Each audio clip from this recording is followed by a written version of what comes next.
Bonjour à tous et bienvenue à cette nouvelle édition de la revue de la presse camerounaise. Le quotidien Mutation par lequel nous démarrons le périple ce matin nous conduit dans la ville de Garoua où ce jour est jour de rentrée.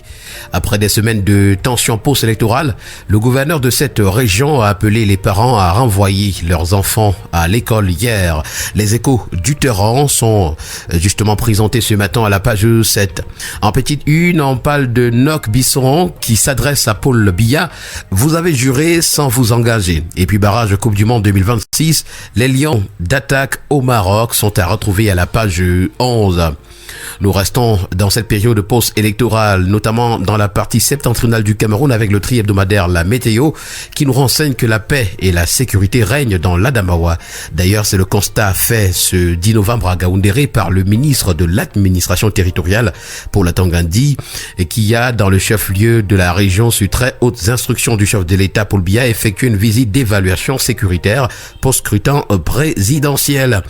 Réélection de Paul Biya retrouvée en pied de une. Retrouvons également le nombre de voix que chaque département lui a apporté. C'est dans un dossier contenu des pages 5 à 7. Nous poursuivons toujours dans l'Adamawa ce matin avec le quotidien d'information républicaine, le Drapeau, et qui nous parle du MINAT en croisade pour la paix de ce côté-là. Dans un climat apaisé mais encore marqué par les récentes tensions post-électorales, le MINAT a conduit une mission spéciale à Gaoundéré, donc hier 10 novembre. Il a transmis un message fort de paix, d'unité et de cohésion nationale tout en saluant la maturité du peuple de l'Adamawa face aux tentatives de déstabilisation. Nous continuons avec des révélations d'une ONG dans ces tensions post-électorales telles que nous le renseigne la Nouvelle Expression. Sans être exhaustif, Philippe Nanga de l'organisation non gouvernementale Un Monde à Venir parle de près de 2000 manifestants incarcérés et une trentaine de morts à travers le pays.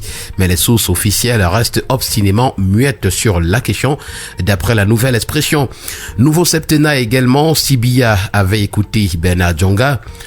ESJ de Paris, une fausse représentation au Cameroun. Et puis 10 novembre 1995, Kensaro Wiwa était assassiné.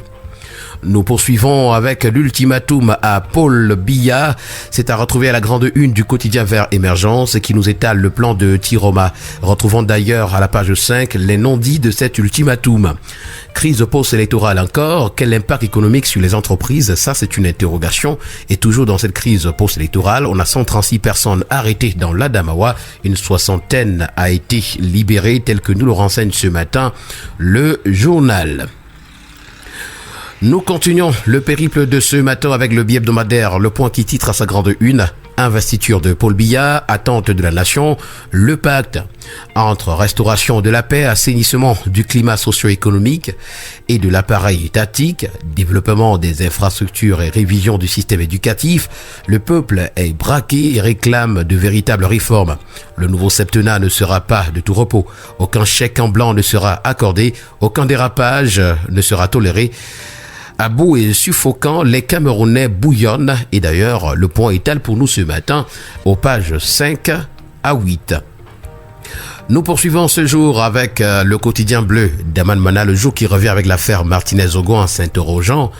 Une autre cabale contre Léopold Marsim Eko. Le messager qui abonde dans le même sens, titre bataille au sommet de l'État dans l'œil du cyclone. C'est une interrogation avec un portrait de Léopold Marsim Eko également. Centre commercial Moncam Dokoti placé sous séquestre judiciaire. C'est également l'information à retrouver dans les colonnes de Le Messager. Nous poursuivons en économie avec notamment le premier quotidien économique de la zone CEMAC, l'économie qui s'intéresse au Cameroun où le déficit des infrastructures freine la compétitivité de l'économie. Les faibles performances enregistrées entravent ainsi le développement et la croissance économique du pays, tel que nous le renseigne le journal. Au Tchad, c'est Afriland First Bank qui se positionne pour financer le plan national de développement. Paul Fokam Kamonier, fondateur de Afriland First Group, a été donc reçu le 9 novembre 2025 à Abu Dhabi, aux Émirats Arabes Unis, par le président de la République, Mohamed Idriss Déby, en marge du forum sur le commerce et les investissements. Le quotidien Econews pour sa part s'interroge ce matin à sa grande une au sujet du choc pétrolier régional qui a vraiment sauvé Tradex de la paralysie en Guinée équatoriale. La question trouve ses réponses ce matin à la page 3 du journal. En santé, avec le quotidien Info Plus Santé notamment, on parle de système de santé et surtout des défis du nouveau septennat. Sécurité alimentaire également à retrouver. Ce que le Minsanté et Nestlé se sont dit ce matin, c'est à retrouver à la page 4. D'ailleurs, faisant suite à une décision du ministre de la Santé portant retrait préventif d'un produit Nestlé du marché pour cause de soupçons de non-conformité, une délégation de cette entreprise reçue en audience par le docteur Manaouda Malachi a apporté des clarifications sur la qualité de leurs produits. Restons en santé avec le quotidien Éco-Santé cette fois-ci qui parle de paludisme. Une lutte en demi-teinte malgré les progrès notables. C'est ce qui est à retrouver ce matin à la grande une.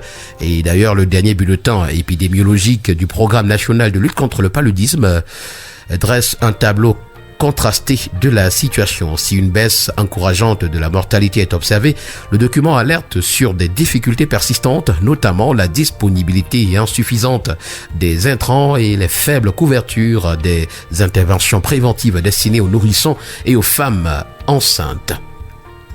Et nous poursuivons également avec le quotidien d'information générale et d'enquête Le Témoin qui parle de commerce extérieur en nous faisant savoir que Luc Magloire-Baga Tangana simplifie l'accès en 48 heures à la suite des orientations du président de la République. C'est le ministère du Commerce qui rappelle que l'activité commerciale est libre au Cameroun et encourage la jeunesse à s'approprier les nombreuses opportunités du secteur. L'inscription au fichier des importateurs-exportateurs se fait désormais en seulement 48 à 72 heures sans autorisation préalable, ouvrant ainsi la voie à un accès facile au vaste marché africain. C'est à retrouver ce matin à la page 5 pour en savoir davantage. Avec le quotidien L'Info à chaud, après l'ultimatum de son excellence Aïssa Tiroma, la libération des détenus a commencé à Gaoundéré. Et d'après le quotidien régional d'information du Nord Cameroun du Sahel, c'est 70 mineurs libérés sur 135 arrestations dans l'Adamawa dans cette crise post-électorale. Et voilà qui a permis de mettre un terme à cette sortie de la revue de la presse camerounaise. Merci à vous, mesdames et messieurs, d'avoir été à l'écoute. Au plaisir de vous retrouver dans les prochaines heures pour une autre édition. Agréable journée à tous.